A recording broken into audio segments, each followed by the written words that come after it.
What's going on, guys? This is Chandler Smith, and in today's video, I'm gonna show you everything you need to know before purchasing your first fourplex. So with all of that being said, let's jump into it. All right, guys, if you're new to the channel, I've been investing in real estate for the last 9+ years. I currently own over $25 million worth of real estate, and the majority of those rental properties are actually fourplexes. I currently own over 20 fourplexes, and right now I've got 4 fourplexes under contract. So I've had the opportunity to go through this entire process a lot. And in this video, I'm gonna share with you the step-by-step process you should follow before, during, and after purchasing a fourplex. The only thing that I ask you to do is remember to smash the like button, subscribe to the channel, and hit the little bell. And if this helps you purchase your first fourplex and you're wanting to scale to over 100 units of rental real estate, click the link below, and you can also check out my real estate investing course. Step number 1, you need to narrow in on your niche and your price point. Now, you might be somebody that's already purchased a single family home or a duplex or some other form of real estate, or maybe you've never purchased real estate before and you just wanna start with a fourplex. Either way, you need to narrow in and know the exact area that you're looking in, know the exact price point you're looking for, know the exact kind of units you want in the fourplex so that you know what you're going into and you know exactly what you're searching for. Because the more detailed you are in what you're searching for, the higher the likelihood you're going to find it. Whatever your strategy is, figure out your particular niche and look for a property that works within that niche, because that's going to give you another advantage against other people that you're going to be competing against. And if none of that makes sense to you, go watch some of my other videos or check out my course, because it'll help you to really dial in all of the different ways that you can add value to real estate so that you can fine-tune your niche and find exactly what you're looking for. Number 2, go and get pre-approved. Now, we wanted to narrow in your niche and price point for all the reasons we just talked about,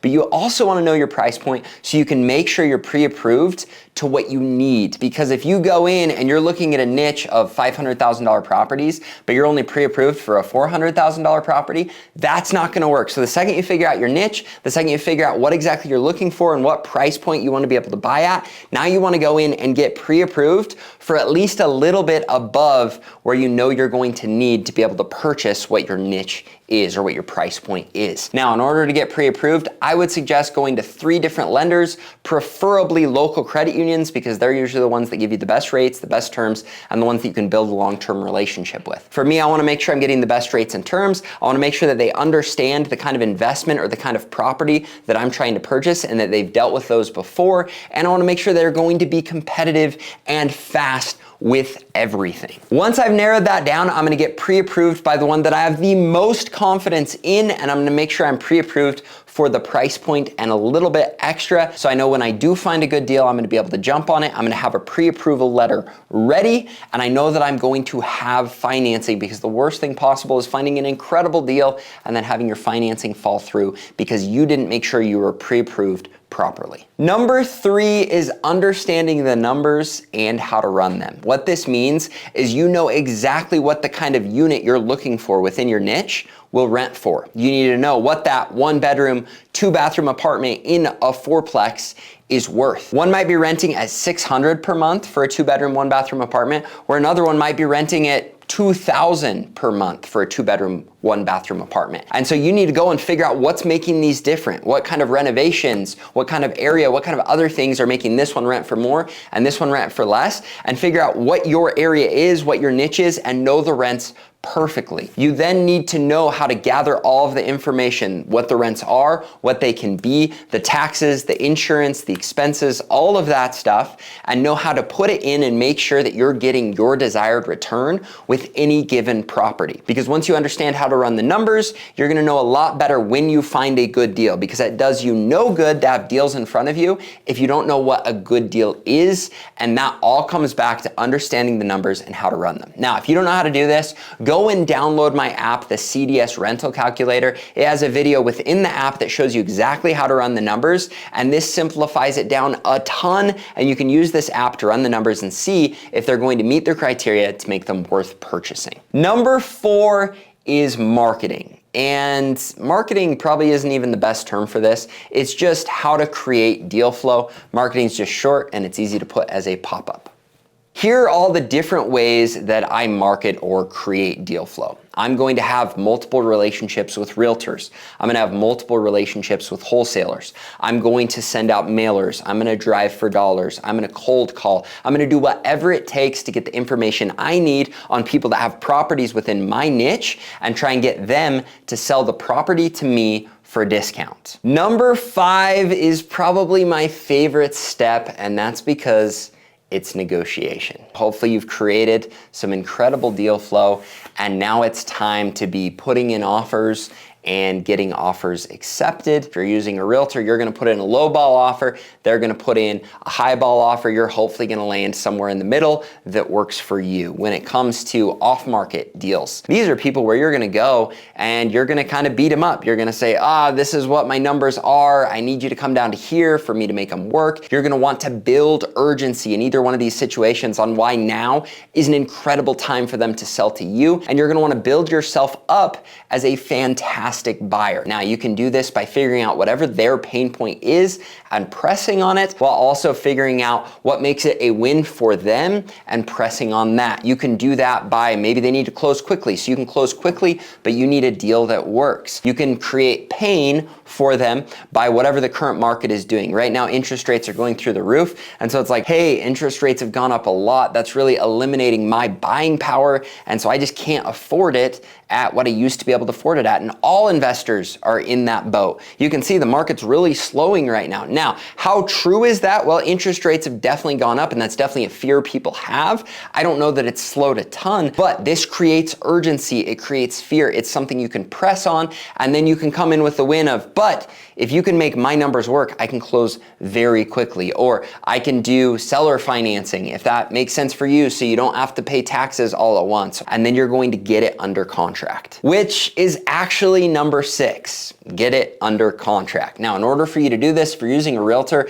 they're gonna have all the paperwork. They're gonna make it very simple for you. If you're not using a realtor, you get for sale by owner paperwork, and it's pretty straightforward. You go get it from the title company, you fill in the blanks, you make sure that you've protected yourself with a 15-day due diligence period minimum, preferably 20 or 25 if you can swing it, that says, hey, if I find anything that's unsatisfactory to me, I can bail on this agreement and I get back my earnest money. You wanna make sure that you're protected with the agreement and that you double, triple, quadruple check that everything in there is accurate. Once you get it under contract, now it's time for the fun part. Number 7 is due diligence. This is where you call an inspector, you go and walk through all of the units, you have the inspector give you all of the things that need to be fixed or that are problematic. You look for all of the things that need to be fixed or are problematic, and some of these need to be fixed right away. A lot of them are things like windows or the pavement or the roof that look beat up, but probably still have another 5 or 10 years of life. You're still going to want to beat them up with those things when you come back to them. So you're gonna ask them for everything you can, the taxes, the profit and loss, the rent rolls, the leases, going and walking through the property. And then you're going to have worries, you're gonna have pain points, you're gonna have stresses, you're gonna have issues, you're gonna have all of these things that need fixed, and you're going to try and make them seem big, because during due diligence, this is the part you wanna make it painful for the seller, because now we're heading into the next part. And that is renegotiation, because you're negotiating on the front end to get your numbers good, but then when you renegotiate, you're gonna go back and say, this is all of the things we found wrong with your property. If I have half of it fixed, my numbers work. And I'm gonna ask for all of it, but I've come to find usually people will come back and they will respond with half. Now, best case scenario, you ask for all of it, they give you all of it, and now you've got this property on an absolutely killer deal, and I have had that happen. But usually you wanna build up your case in renegotiation to where if you get half of it, you're good to go. And in order to do this, you wanna make sure you get bids, accurate bids, printable bids from real contractors for everything that needs to be fixed so that it looks legit. Because if you just say, oh, I want $50,000 back, and they're gonna say, why? And you're gonna say, I don't know. And they're gonna say, well, you can shove it.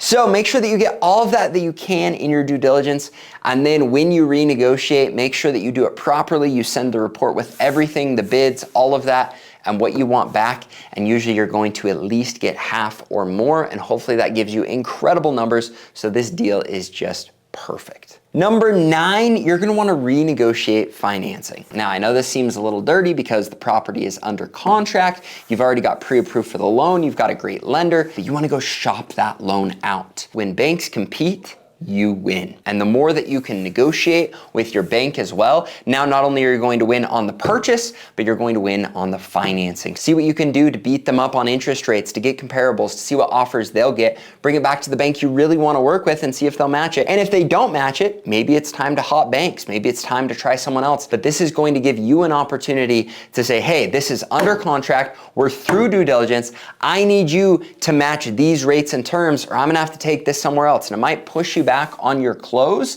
and maybe that's something you can't do with your seller, but it's worth using as leverage with your bank because 9 times out of 10, they're gonna drop down, and that's gonna be another win for you that's gonna make your numbers look even better. Now, once you've gone through this whole process, you're going to go and you're going to close. They're going to send you over some paperwork showing the settlement statement a day or two before. You wanna make sure everything's right with your financing, everything's right with the purchase price, everything's right with how closing costs are split, with prorations on rents, taxes, insurance, all of that fun stuff. You're gonna wanna make sure anything you had in an addendum is in that agreement and looks proper when it comes to any other money that's coming back at closing. You're gonna make sure that you double check everything again to make sure it's perfect. You're gonna sign on the dotted line, you're gonna give them your down payment, and you are now the proud new owner of a fourplex. And the great news is, if you followed all of these steps, you got it at an incredible deal, and you are pumped out of your mind because you now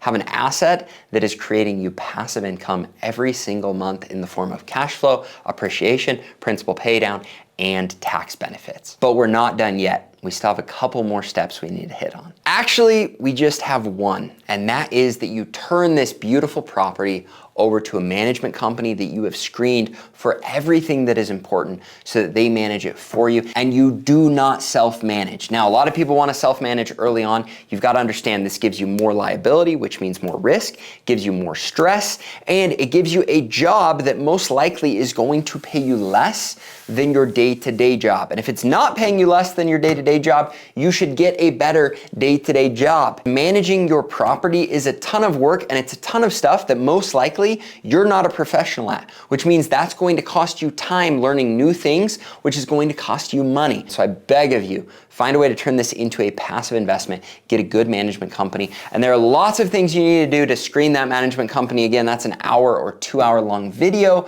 that you can find within my course. And if you loved this video and it gave you everything you need, you can pick up that course link in description. If you don't want to get the course, odds are you could Google how to screen a management company, and an article I've written or a video I've made is going to pop up. The reason I love the course is it breaks everything down so you don't miss any steps, and it's all in one place, and I throw in a ton of extras there that I don't have time to cover in videos like this. Now, if you guys enjoyed this video, make sure you remember to smash the like button, subscribe to the channel, hit the little bell, and I'll tell you right now, everything you need to know to be able to buy rental properties is on my channel completely free, so make sure you subscribe, and if you enjoyed this video, I would really appreciate it if you let me know down in the comments. Thanks so much, guys, and have a great day.